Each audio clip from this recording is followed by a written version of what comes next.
Dan Ferguson here. Thanks for joining us for another edition of Rural Ramble on the Road.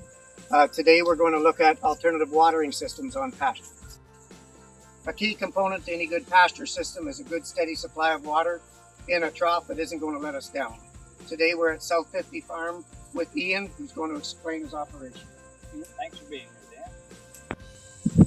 Ian, would you mind sharing with everybody kind of what your situation is here, the number of cattle, and why you've moved to this type of a watering system?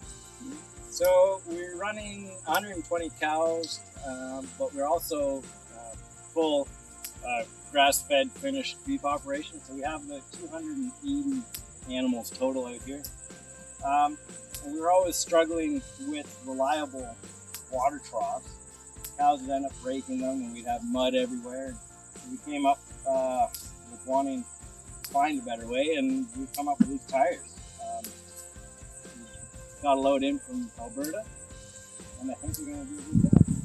So the nice thing about this trough is that it's actually a recycled product. It's a tire out of the mining industry, and it's indestructible. It's going to last forever. Hopefully my kids are still using it when I'm long gone. So the two options, what I've come up with, you go over the side for the float system, and I just made this myself. I just 3-inch piece of tubing that I cut out and welded a piece of steel on and mounted my float to the bottom of it.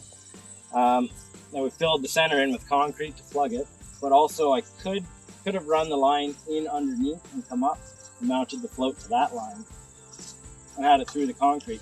But this way is nice because I can take it off if you need to move that float or you have an issue with it. So you just unbolt it off the side of the tire and it works quite well.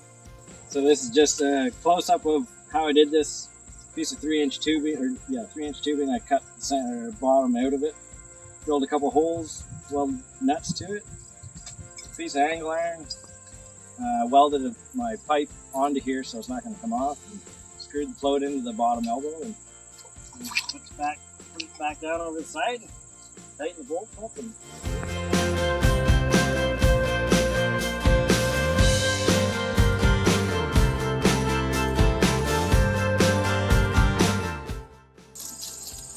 Getting long-term life out of our watering system is very economical and important on these farms. So we really appreciate Ian sharing this option with us today for our consideration. And as well, I look forward to seeing you on our next episode of Rural Ramble on the Road.